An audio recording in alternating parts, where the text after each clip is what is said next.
I want to start by saying how delighted I was that you asked me to do this. I've known Tina a long while and have a tremendous amount of affection for her. And was it Capote that said that he slept through the 60s? I slept through the 80s, but one of the only things that kept me awake was Vanity Fair. And, the book really brings home this fact of you as an editor of genius, And so I was so, to start from the beginning, and then we'll plunge in, this idea of your joie de livre, your love of books from Oxford on, and your work at Tatler, and how you then you came upon this axiom of a high-low mix for Vanity Fair, which is such a sweet spot. For me as a novelist, it's what I attempt to do. And the book gave me a rush from the 80s. It's a different time then than it is now, and I don't know if it'll ever be recaptured. But the excitement and the challenge of you suddenly plunged into New York, and at first your initial hesitation and ambivalence and fear, and then you kind of found your sea legs. I just wanted you to talk a little bit about the excitation of that time. Thank you, Bruce. Well, it was a very exciting time because I came from London having edited Tatler, which was a small band of insurgent sort of young people in London. We felt we were the capital of the world, as you do when you're 25, because that's how old I was when I plunged into Tatler. But arriving in New York, it felt like hugely the big time. I was suddenly on Broadway, from the moment that I land at Kennedy Airport and I look at the skyscrapers and the lights and the whole kind of, this is the capital of the world feeling that you feel. The power lines of New York was so exciting to me. And then Condé Nast magazines itself, to me, it felt like General Motors. Actually, it's just a sort of it was a mid-sized, American publishing company, but it felt like General Motors because there was something called an HR department and a legal department and all of these floors. And I mean, I felt like it was just this thing. And so it was enormously exciting. And then to have, and the media world was such a confident thing at that time. We forget what it was like in the 80s when magazines were so affluent and so powerful. To be the editor of Time or Newsweek was to be a demigod. Buildings were called Time and buildings were called Newsweek, and they were full of men with shooting their cuffs with rippling, hair and doing magazines that everybody read without. So there was a lot of that, and a sense that now this was my space, and I had to make my way in it. There's so many wonderful things in the book about family, but the portraits of Jackie Onassis and Cy Newhouse, to me, who, I knew him, you describe him beautifully physically. It's the hamster family, The hamster family, on their wheel. Very early in the morning here, I felt that he'd be on his wheel up there in his office. But he comes across as tender and complex. And so many of your, Tina's observations are piquant and pointed and spot on. But the people that come into our view, such as Cy, players that are consistent, are just wonderfully sketched, in terms of humanity. And when he died recently, did he not? Yes, he did. And he was a fascinating character because he was very short and very shy and a reluctantly powerful man in the sense that, he owned this enormous magazine company. His father had started a newspaper group which owned multiple newspapers, and there were two brothers, Donald and Cy. Donald ran the newspaper group, Cy took over the magazine group, and Cy was really the aesthete in the family. He was somebody who appreciated art and appreciated glossy magazines. It turned out he had a real aptitude for it, and he was actually a great reader of magazines. He always noticed the right piece, He always kind of picked out the thing that actually genuinely was good. It might not be the big flashy thing, but he would notice it. So I always had a great respect for how he could read. He was also very mercurial, so although he was very sort of shy, he also was in a way a shy Roman emperor because, people would be dispatched and heads would be cut off and new editors come in, very impulsive in a way. And when he acted, when you lost his favor, it was all over very, very fast. There was an upside being he was impulsive enough to bring me, young, 20, just turned 30, into Condé Nast and give me this huge job and back me to the hill.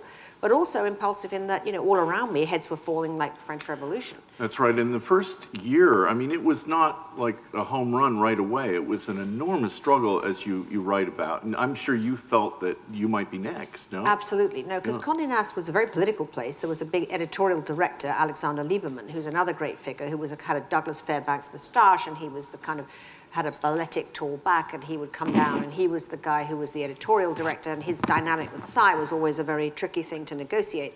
There was that on the one hand, and also on the other, readers liked it before advertisers liked Vanity Fair. So we were, for the first year and a half, it was this slog where, we began to get the readers, but the advertisers just weren't in, because they kept asking the same question, which made me insane and now seems ridiculous, which is, well, what is Vanity Fair?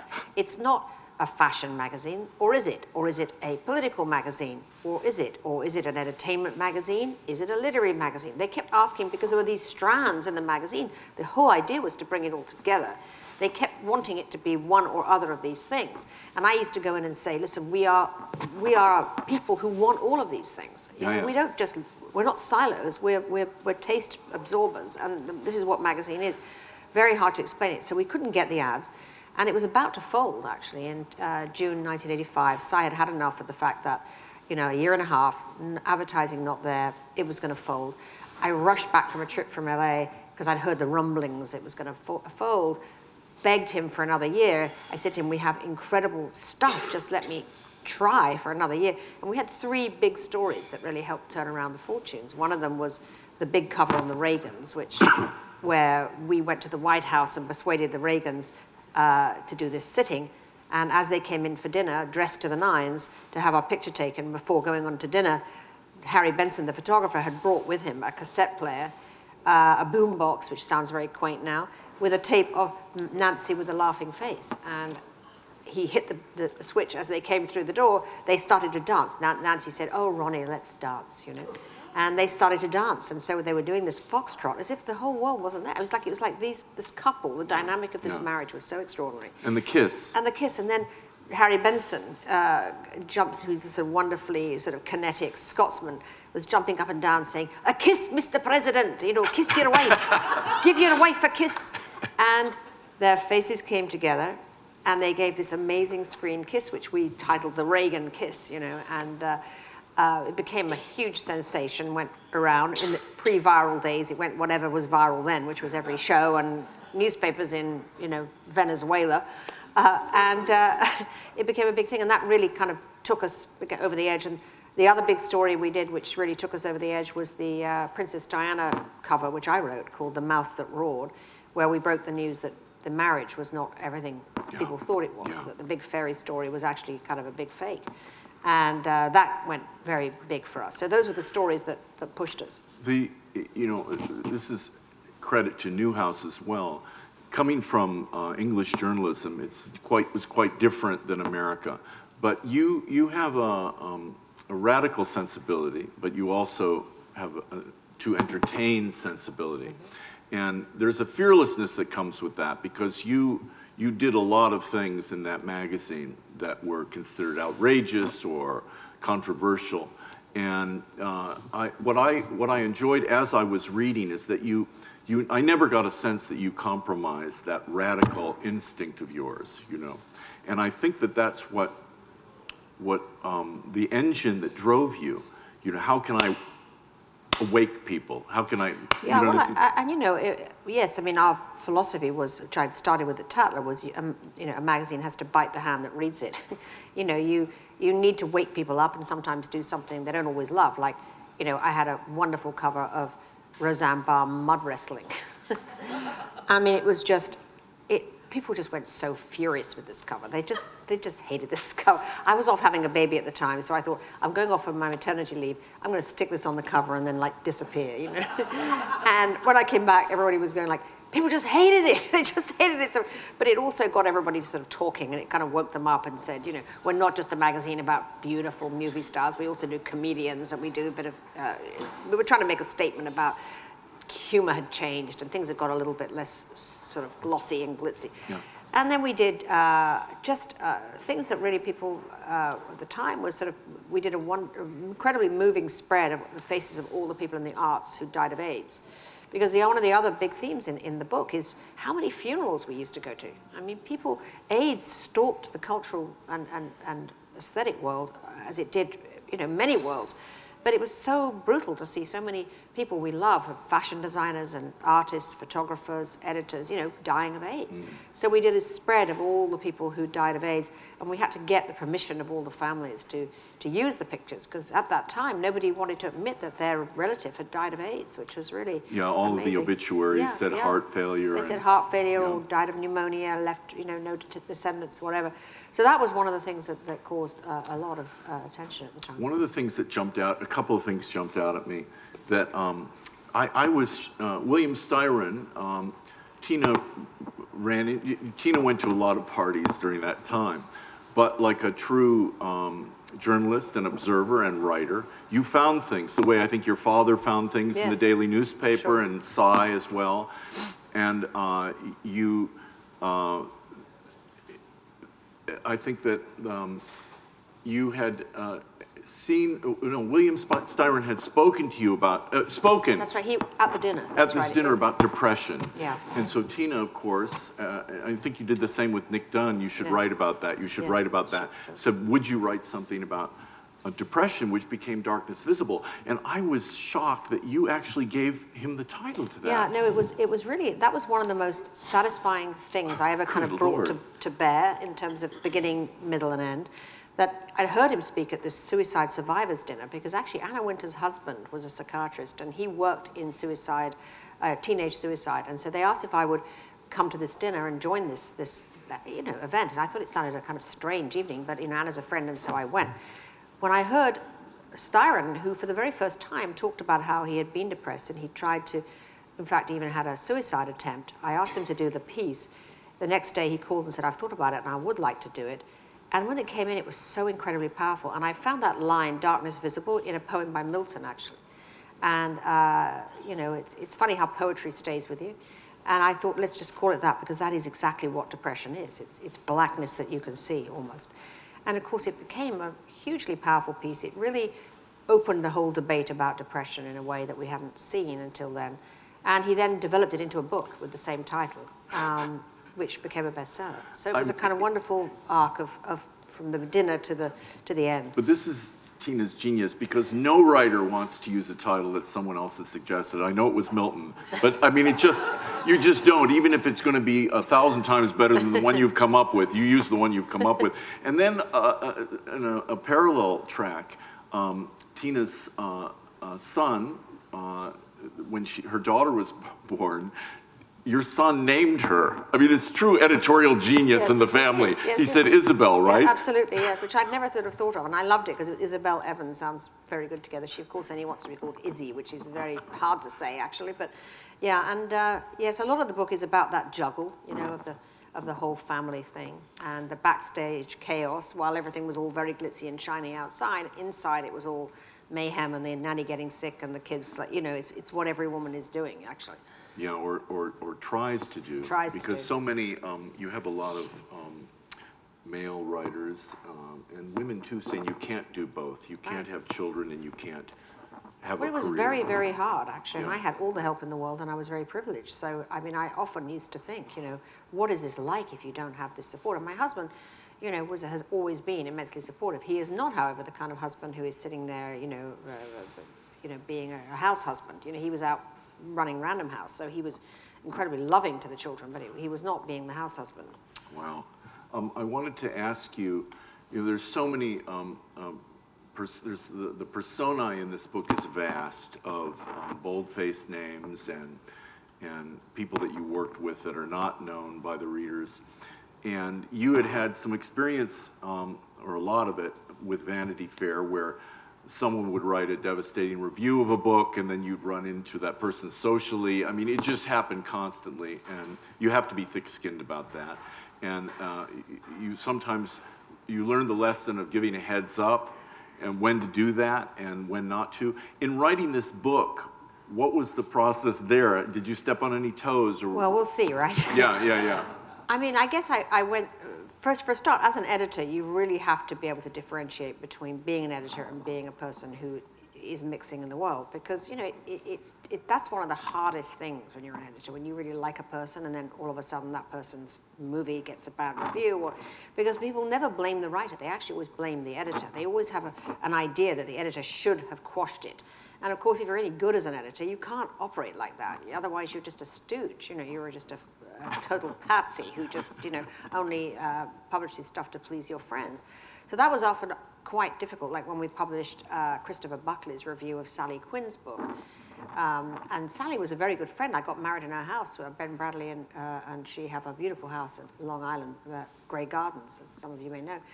And unfortunately, she published this novel, and I thought Chris Buckley would be a fabulous reviewer for it, but he made a lot of, you know, cracks that she really did not like. He called it cliterature, which was a little unfortunate.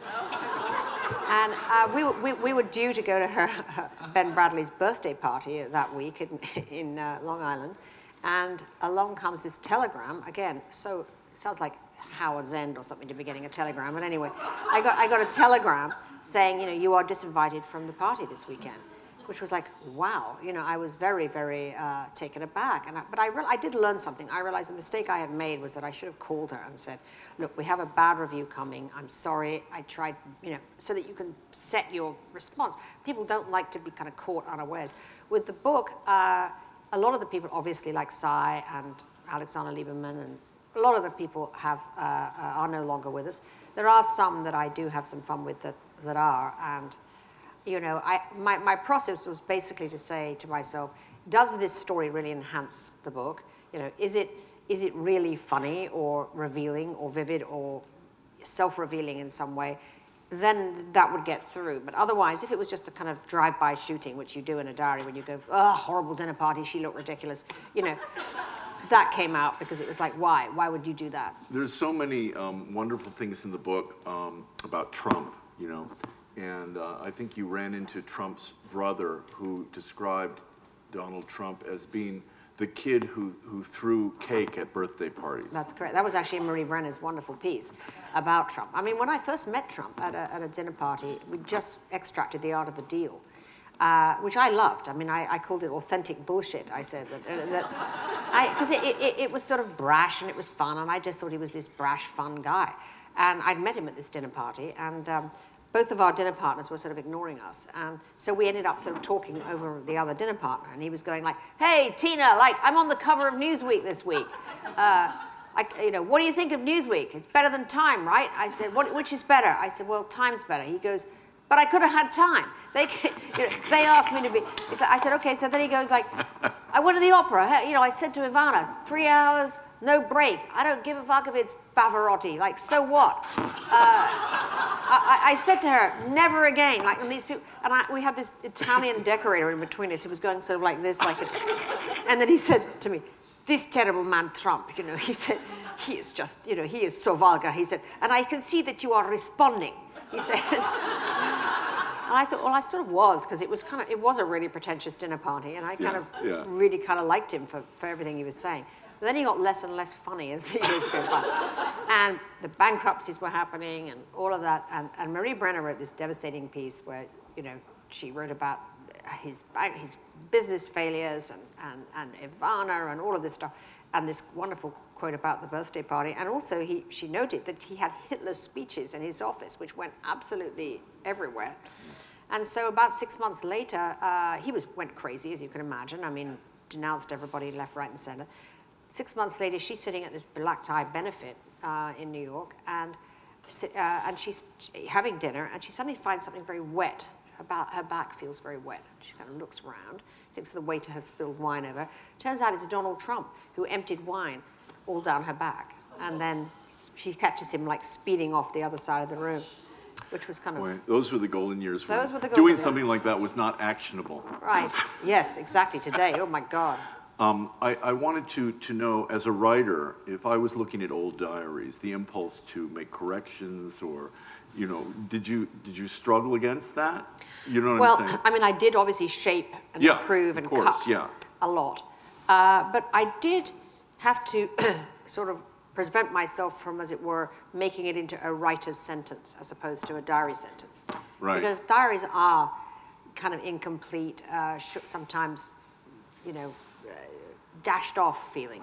And I thought it was important to maintain that, because otherwise it doesn't feel authentic. And in fact, there was a point where I was sort of beginning to rewrite it, and it was losing that freshness. So I kind of thought, no, I'm not doing that. And I went back to the feeling that this was a diary. Got it. So much of the book is really, it's a love affair with New York as well.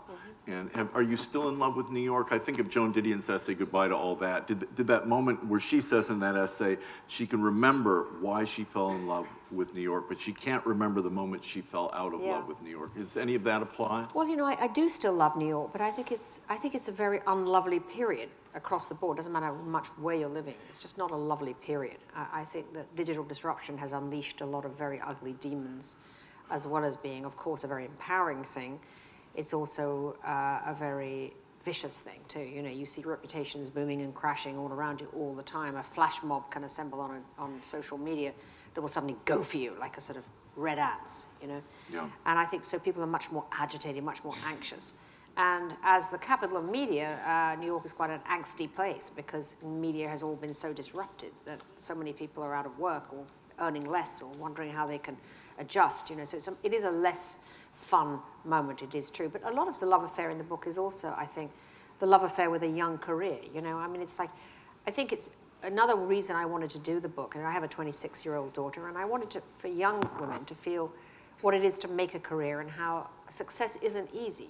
That you have to really, it's about the hourly, daily thing. And it's also about learning to work with other people and learning to collaborate, and how beautiful collaboration can be when you find talented people who are on your same team and all of you are working for the same goal. Well, yeah, that was one of the marvels of what you did.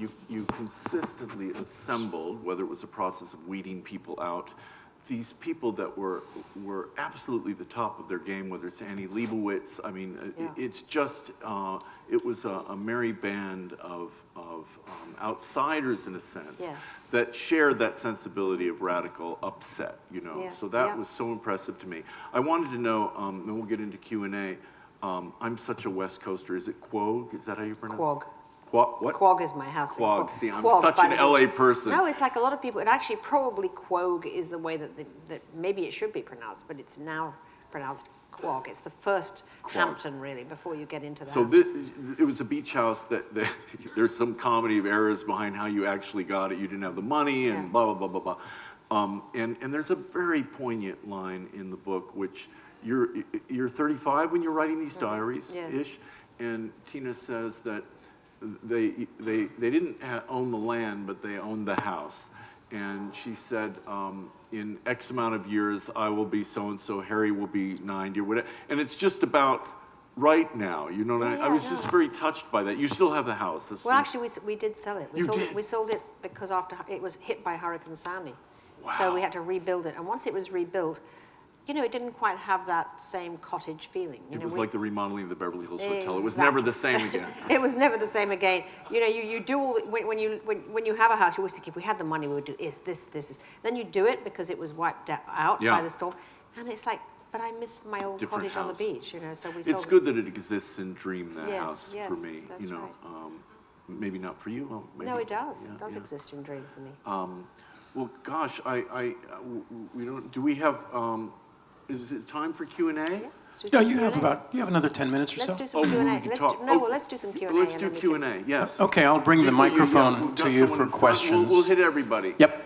Just a reminder, around here, questions start with a W or an H, and sometimes a D. They are generally short. Only Bruce Wagner gets to ask follow-up questions, and there is no such thing as a two-part question. Got it. That was clear. That's a very good rule set. Two-part question is, when they give you 5 questions in one, that's always very tough. I'm interested in what way you imposed a bit of yourself to try to affect the culture at Condé Nast. I worked there as well around 1990 for some French publications. And it was like a big dysfunctional family. Jealousy, competition, gossip. So you came into this, and in what way did you want to leave it in a slightly different way? How did that work out? Well, actually, I think I did have quite an impact on Condé Nast because I was the first of the British editors that they brought in. So for a start, a diaspora kind of from London followed me, where they had, you know, Anna, and they brought in a number of British editors actually. I was also the first editor that had a baby. So I mean, I remember Pamela Van Zandt was the HR director at Condé Nast. I mean, she's one of the kind of characters in the book. She was a bit of a hero of mine because I'd never met a corporate woman before. And she was this polished corporate lady who solved problems with a big binder, you know. And PVC? Yeah, PVZ she was known as. And I had to tell PVZ that I was pregnant. And it had never happened in Condé Nast that an editor was pregnant. She said, "That's excellent. We can now test out our maternity policies." Which actually really weren't any before then, so they made them up for me. So that was obviously one thing that I definitely tested. And I also did something which now many women do, or some companies do, the enlightened ones do, which is that when I did get pregnant and realized that there was just no way that I could be out, I had to make sure that my managing editor was fantastic, but she was pregnant too. So the way I handled that was to bring my managing editor from London into New York for 3 months, like Mary Poppins. And she just arrived with her umbrella and descended into the role, took over the role, and then flew off again. And it was wonderful. And now it's called maternity cover, and it actually is a thing. But at that time, no one had done it before. I think I brought news into Condé Nast, which had never, it was at that time was a woman's fashion company, really. The masthead, the flagship was Vogue. And Vanity Fair brought news into the company and raised it into being much more of a sort of current affairs, important seeming set of concerns. You know, it actually raised the Condé Nast game, I would say. I mean, Saya always used to say that, which is, I mean, it sounds, I don't want to sound like I'm boasting, but it's true, because at that time it was Vogue, House and Garden, Glamour, and those magazines didn't have the same kind of prestige as Time and Newsweek. But Vanity Fair established that other hard news element, which, you know, then I think added quite a bit to the company, and also came into things like GQ, which then became a much more muscular magazine too. So Yeah, and they weren't bullshit. They were like Pulitzer Prize. yeah, You know, exactly. It raised the game. Yeah. Yeah. Hi, I'm curious. I'm over here. Hi. You know, in today's age where there's news every second of the day, I'm curious as to what you think are the stories that aren't being written about that should be written about in sort of the delicious detail that, you know, Vanity Fair has always been known for, but just more broadly, not Vanity Fair specific. Well, I mean, so many. You know, since that time, I've launched Women in the World Summits, which are all about women telling the stories of their lives. And I think that's been hugely missing from the whole public debate. It's so interesting that this recent, you know, sexual harassment tsunami really is about women telling their stories. And women frequently have found there hasn't really been a place to do that, that they don't get a chance to do that. So I think seeing the world through the eyes of women is a hugely important story that isn't really being told. I also feel that the whole point of a great magazine story is that you don't just do that story, you do the world of the story. That's what we always tried to do at Vanity Fair. It would excite me to tell a story that opened a whole world. You know, when we did the Klaus von Bülow murder story by Dominic Dunn, it wasn't just the story of an attempted murder of a socialite in Newport. It was also a story about that whole world of Newport, the world of sort of slightly downwardly mobile, very rich people, you know, in this kind of decaying WASP world, if you like. And it was a very, very interesting sort of insights into how all that looked and seemed. And I think that the more we can tell stories which open up other worlds and allow us to be the other, you know, the more you serve readers, because the whole point is to understand other people, and you want to know about the other, and that's what I was always interested in. Nick Dunn wrote that piece on von Bülow. Yes, he did. So the headlines or the bylines said, "Captured by Nick Dunn, shot by Helmut Newton," right? Yes, yeah. Yeah, Helmut Newton was I mean, the photography of Vanity Fair was a hugely important aspect. You know, I mean, we had not just Annie, but Helmut Newton and Herb Ritz and Harry Benson. And we got Helmut, who was really a fashion photographer, to do journalism. And it turned out that he had an incredible eye. I mean, his photographs of Klaus von Bülow went all over the world because he plucked out of the closet for Helmut to put on a whole black leather outfit. And, you know, when an accused murderer is photographed wearing all black leather, it wasn't a great PR thing for von Bülow, but it was a fabulous news story for us. Up here in the back.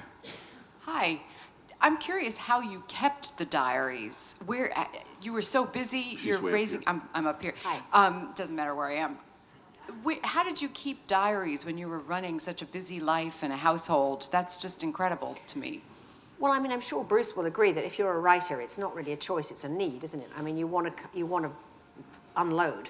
And I think I was an editor, but I actually always was a writer. So that was the only way I could satisfy that soul, as it were, was to unload. And it also, when you're new in a place, it's a bit like when you travel abroad, and there's a reason why travelers keep journals, is because you feel suddenly your eyes are new, you're seeing things anew. So I had so many observations that were crowding in a new place.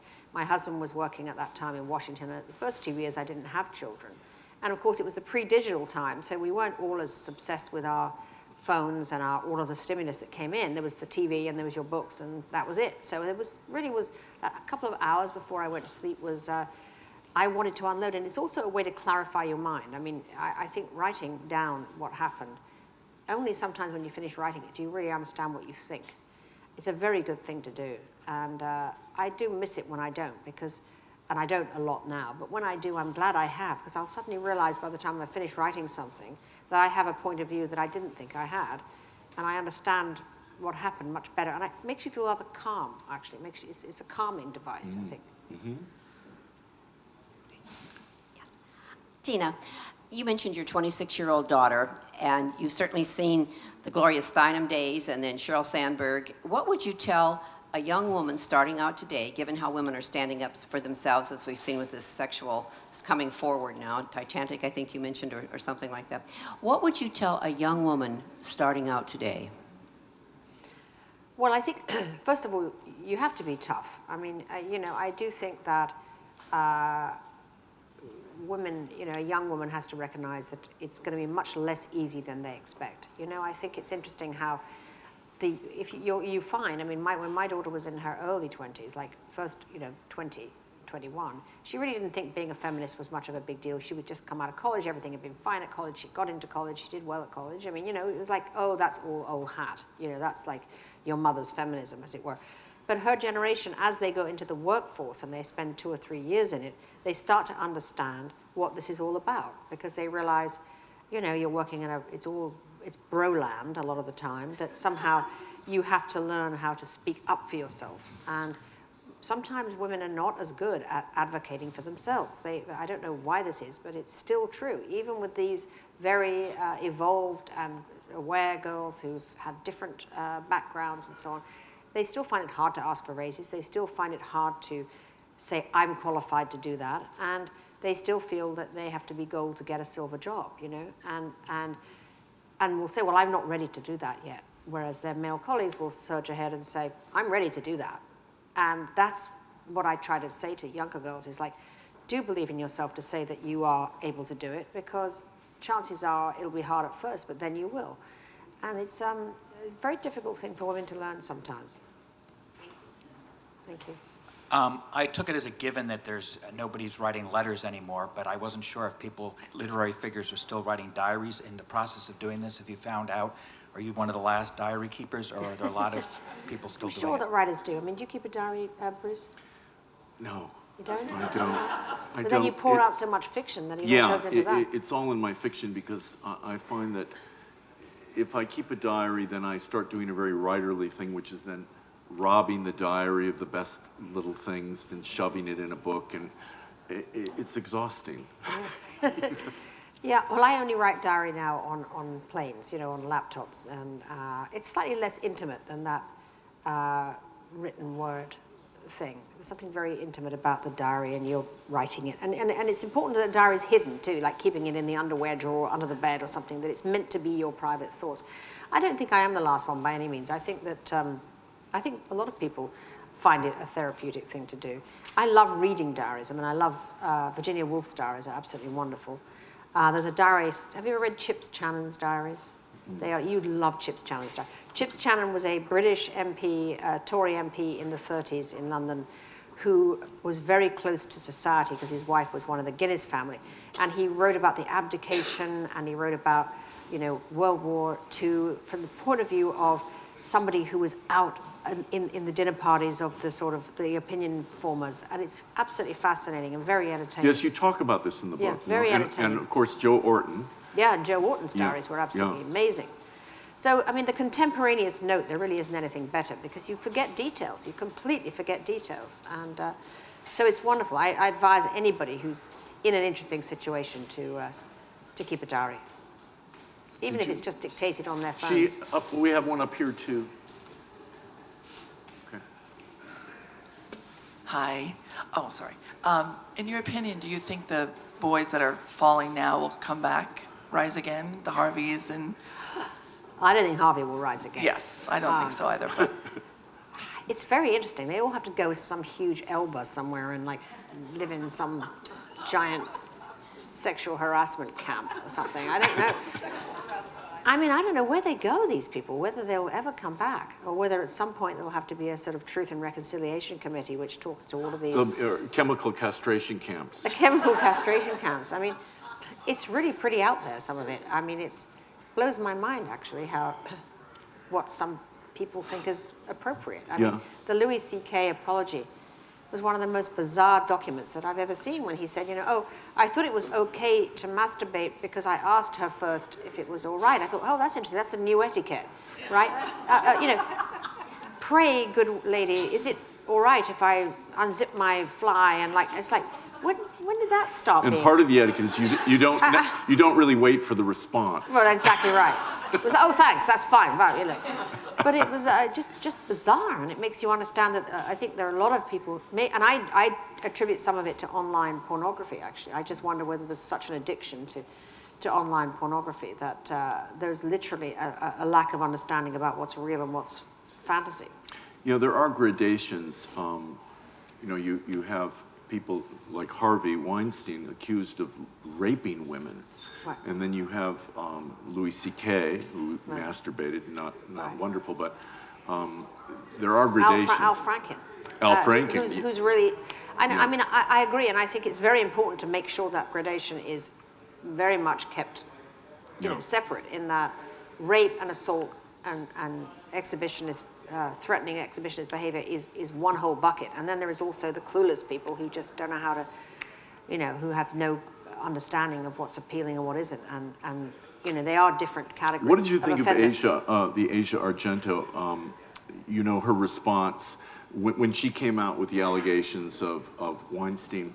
What was interesting, it was very novelistic to me, very courageous of her, because it was very nuanced, her story. She went on to have a relationship with him after that initial traumatic event, and that was interesting to me, and I thought it took tremendous courage on her part. It did. It was very painful. I mean, and I think that one of the things that I have found very disturbing in all of this is just the painful nature of these humiliations and how painful they sound. I mean, that Mimi Halavi young woman who came out with Gloria Allred and discussed what happened to her when Harvey took her off into that child's room and did all these terrible things. And it was just agony to watch, actually. And I thought it was a very brave thing to do it in a press conference, actually, because you could just see how deeply humiliated she felt. And I think it's very important that they've done this. I really do give kudos to the girls women who've really put themselves through that, because honestly, I don't know a single person who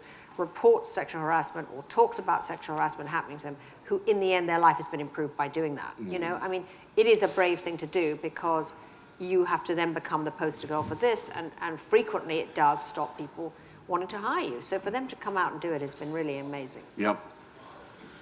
We have one, okay. Hi, I also wanted to acknowledge the men that came out about Kevin Spacey. So yes, you're absolutely right. But I did have a question, switching gears. Years ago, I was at the Radcliffe Publishing Program, and Steve Florio told a story about you, William Shawn saying that you were the greatest editor of today because you put your ear to the ground and heard a vibration from a mile away. Of course, he claimed to be the greatest editor of all time because he said he put the vibration in the ground. The cool thing about William Shawn was, yes, exactly right. He was God and everybody else was listening. Yes, he spoke of himself in third person, so that told you everything. But I wondered, since I view you now as filling his footsteps, who you think today is the greatest editor? Well, let me think. One of them just died. Actually, Bob Silvers of the New York Review was an absolutely great editor. I still think Jan Wenner is a great editor. There's a new book about him, which sort of, is a pretty tawdry book, but I think he's a great editor. Just thinking of people who are editing today. I mean, David Remnick is wonderful, doing wonderful work. My successor at the New Yorker, who I hired when he was a writer at the Washington Post and brought to the New Yorker, he is a great editor, and I think the New Yorker is a must-read. Some good ones. What do you think of the new hire at Vanity Fair? I think she's great. I actually think Radhika Jones is a good choice. I think she's a very literary woman. She has a sense of how also to put magazine pages together, and she has a great sense of story. So I think she's a great hire. There's also another woman I admire very much, actually, who edits an obscure magazine. It's called, gosh, what is it? I can't even remember what it's called. It's The Tablet. That's right. You may not have heard of that, but she's a very good editor. The Tablet. She's called Alana Newhouse, and it's a magazine mostly about Jewish concerns, but she happens to have a great deal of flair. Is she related? No, she's not, but she's a talent. Okay. Back to the question with feminism. I came from an era like with Helen Reddy and Betty Friedan, and now with these people right over here. Oh, hi. And now with these women coming forward, how do you think the landscape is really going to change? Well, it's such an interesting question because we like to think we're in a big reset, as it were, but are we? I sort of think we may be, because this has been a gender quake in the last few weeks. And we saw it, of course, at the Women's March in January. I mean, I have been doing Women in the World for 9 years, and I started it because I felt there was a global women's movement that was exciting to me, much more exciting to me than what was happening in America. And now, of course, the women's movement, I think, has now moved here. It's like it's gone around. It's taken the last 8 years of us doing Women in the World. This year, as we look at our next summit in April, we're realizing that so many of the stories we want to tell are here now.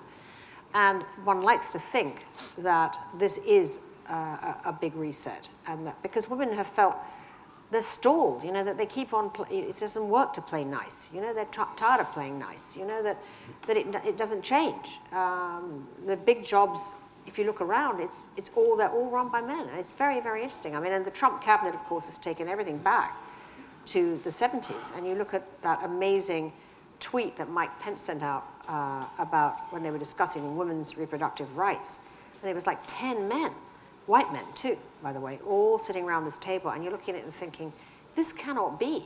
It's got to change. So we've seen how Justin Trudeau has changed things in Canada with his 50% women. It's worked really well. I mean, the women are doing fantastically well in Canada in these big, big jobs. It's no longer a topic. And I'd like to think this is no longer a topic soon, because it's getting to the point that we've talked about it endlessly, but nothing changes. So hopefully so, because it's not just about sexual harassment by any means. It's about women just not getting those jobs, those top jobs. And women helping women. I think it's interesting. One woman I spoke to who's on the board of a bank, I said to her, why do you think that women are not, that there's not a single bank now run by a woman, just not a single one? And she said, because women think that you get jobs through their resumes. She said, you don't. She said, when women get angry because they say, well, I sent my resume and I'm way more qualified, and yet this other guy got it. He doesn't have the quality. She said, because people are not hiring on resumes. They're really hiring on network. They're hiring on who they were in the last foxhole with, who they go go fishing with, all of this stuff is what's really getting them hired. So women have to figure out ways to get their network as powerful. And of course, the more women you have in those positions of power, the more they will have their own networks. But I think network's extremely important, because without it, you don't get even to the interview stage. 2 more questions. I was just curious, would you ever think of bringing the conference out to Los Angeles? Well, we do have a salon version of it, which we'll be doing in February, which if you give me your email, I'll make sure you ask, where we have like 250 people and 3 or 4 discussions. We haven't yet done a major conference like in New York. New York is a 3-day event at Lincoln Center, 2,500 people, so it's a big thing. We have thought about building out the West Coast into being, as big a tentpole, and I think there is now maybe a big appetite for it, actually. And our final question for the morning. How do you explain, after the 70s and all the disruption and the role that women played in disrupting, that all of this could have happened?